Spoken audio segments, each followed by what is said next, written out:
ಎಷ್ಟಿದೆ? 10. 10 12 ಕೊಡಿ. ತೊಳಿ ಸರ್, ಆಯ್ತು ತೊಳಿ ಸರ್.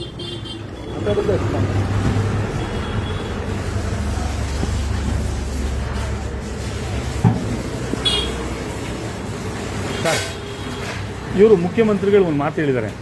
ಏನಂತ? ಯಾರೇ ಒಬ್ಬ ನಮ್ಮ ಸರ್ಕಾರಿ ನೌಕರ ₹1 ಲಂಚ ತಗೊಂಡ್ರೆ ಫೋನ್ ಮಾಡಿ ಅಂತ. ಈಗ ಎಲ್ಲಿ ಕಾಂಟ್ಯಾಕ್ಟ್ ಮಾಡಲಿ? ಎಲ್ಲಿ ಸಿಗ್ತಾರೆ ಮುಖ್ಯಮಂತ್ರಿಗಳು? ಅದೇ ಅದು ಏನು ಮಾಡಬೇಕು ನಂಗೆ ಅರ್ಥ ಆಗ್ತಾ ಇಲ್ಲ. ಅಪ್ಲೈ ಮಾಡ್ಬಿಡಿ ಸಾಕು. ಅಲ್ಲ, ನಾನು ಕೇಳ್ತಾ ಇರೋದು, ಮುಖ್ಯಮಂತ್ರಿಗಳು ನಮ್ಮ ಸರ್ಕಾರಿ ಕಚೇರಿಯಲ್ಲಿ ₹1 ಯಾರಾದರೂ ಲಂಚ ತಗೊಂಡ್ರು ಅವ್ರನ್ನ ನನಗೆ ಒಂದು ಗಮನಕ್ಕೆ ತಗೊಂಬನ್ನಿ ಅಂತ ಹೇಳಿದ್ದಾರೆ. ಈಗ ನಾನು ಎಲ್ಲಿ ಹುಡುಕ್ಲಿ ಅವ್ರನ್ನೀಗ? ನನಗೆ ಗೊತ್ತಿಲ್ಲ, ನೀವು ಹೇಳಬೇಕು. ಮುಖ್ಯಮಂತ್ರಿ ಹೇಳ್ತಾರ ತಪ್ಪ ಅಥವಾ ಅಧಿಕಾರಿಗಳು ನಡ್ಕೊಳ್ತಾರ ತಪ್ಪ ಅಂತ? ಅಲ್ಲ ಸರ್, ಒಬ್ಬ ಸಣ್ಣ ಪುಟ್ಟ ವ್ಯಾಪಾರಿ ಹತ್ರ ನೀವು 10 ರಿಂದ 12 ರೂಪಾಯಿ ಡಿಮ್ಯಾಂಡ್ಸ್ ಮಾಡ್ತೀರಿ ಹಣಕ್ಕೆ ಅಂತ ಹೇಳಿದ್ರೆ ಇದು ಎಷ್ಟು ಮಟ್ಟಿಗೆ ನೀಚ ಕೆಲಸ ಅಲ್ವಾ? ಸರ್ಕಾರ ನಿಮ್ಗೆ ಉದ್ಯೋಗ ಕೊಟ್ಟಿದೆ, ಏನಂತ? ಭಾಳ ಒಳ್ಳೆ ಕೆಲಸ ಮಾಡಿ ಜನಸಾಮಾನ್ಯರಿಗೆ ಸಹಾಯ ಮಾಡಿ ಅಂತ. ಪಾಪ ಅವ್ನು ಯಾರೋ ಸಣ್ಣ ಪುಟ್ಟ ವ್ಯಾಪಾರಿ ಹತ್ರ ಹೋಗ್ಬಿಟ್ಟು ನೀವು ಅವನು ದಿನನಿತ್ಯ ನಿಂತ್ಕೊಂಡು ಕಷ್ಟ ಬೆಳಿ. ಕರೆಕ್ಟು ಸರ್, ಅವರೇ ಸರ್ ಟ್ರೇಡ್ ಲೈಸೆನ್ಸ್ ತಗೋಬರ್ಬೇಕಂದ್ರೆ ಅಧಿಕಾರಿಗಳನ್ನ ಅವ್ರು ಭೇಟಿ ಮಾಡಬೇಕು. ಕರೆಕ್ಟು ಸರ್, ಈ ಥರ ನೀಚ್ ಕೆಲಸಕ್ಕೆ ಅವನೇನೋ ಪಾಪ ರೋಡಲ್ಲಿ ನಿಂತ್ಕೊಂಡು ಬೀದಿ ನಿಂತ್ಕೊಂಡು ಕಟ್ ಮಾಡಿ ಒಬ್ಬ ನಿಲ್ಸ್ಕೊಂಡು ಅವ್ನು ಹೋಗ್ಬಿಟ್ಟು ನೀವು ₹1200 ಲಂಚ ಕೇಳಿದ್ರಿ, ಯಾವ ರೀತಿ ಸರಿ? ಅಂತ ಆನೆಸ್ಟ್ ಆಫೀಸರ್ ಆಗಿದ್ರೆ ಮಾಡ್ಕೊಡ್ಬೇಕು ನೀವು ನೇರವಾಗಿ. ಸರ್ಕಾರಿ ಫೀಸ್ ಕಟ್ಟಿ.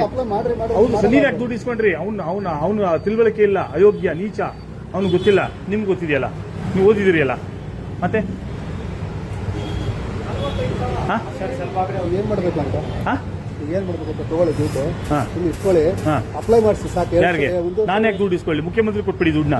ಅಲ್ಲ, ₹200 ಸಾಕು. ಬೇಡ ಸರ್, ನೀವು ಮುಖ್ಯಮಂತ್ರಿಗೆ ದುಡ್ಡು ಕೊಟ್ಬಿಡಿ. ₹1200 ನನಗೆ ಯಾರೋ ಒಬ್ರು ಲಂಚ ಕೊಡಿ ಅಂತ 12 ಕೊಟ್ಬಿಡಿ ಅಧಿಕಾರಿಗಳಿಗೆ. ನೀವು ಮುಖ್ಯಮಂತ್ರಿಗಳಿಗೆ ಕೊಡಿ ಸರ್. ಸರ್, ಮುಖ್ಯಮಂತ್ರಿಗಳು ಗಮನಕ್ಕೆ ತಗೊಂಬನ್ನಿ. ಸರ್, ನಾನು ಈ ಥರ ₹1200 ದುಡ್ಡು ತಗೊಂಡೆ, ಲಂಚ ತಗೊಂಡೆ, ಏನು ಮಾಡೋದು ಅಂತ ಕೇಳಿ. ಬಡವ್ರ ಬಗ್ಗೆ ಈ ಥರ ರಕ್ತ ಇರ್ತಿಲ್ಲ, ಎಷ್ಟು ಮಟ್ಟಿಗೆ ಸರಿ ಸರ್ ಇದು? ನನಗಿಂತ ದುಡ್ಡು ನಿಮ್ಗೆ ಲಂಚ ಅಂತ ಕೊಡಿ, ನೀವು ಇಟ್ಕೊಳ್ಳಿ ಸರ್. ನೀವು ಕೇಳಿರೋ ದುಡ್ಡನ್ನ ನಿಮ್ಮ ಅಧಿಕಾರಿಗಳಿಗೆ ಏನೋ ಬಟ್ಟೆಗೆ, ರೇಷನ್ಗೆ ನೀವು ಕೇಳಿದಿರಲ್ಲ ಲಂಚ ದುಡ್ಡು, ಅದನ್ನು ಕೊಟ್ಟಿದ್ದೀವಿ, ತಗೊಳ್ಳಿ.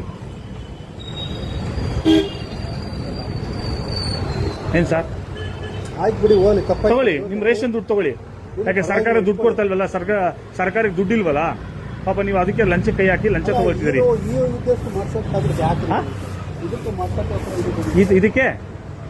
ಇದಕ್ಕೆ ಅಲ್ಲ, ಇದನ್ನು ಮಾಡಕ್ಕೋಸ್ಕರ ಇದನ್ನು ಇಷ್ಟೆಲ್ಲ ಮಾಡ್ಬೇಕಾಗಿ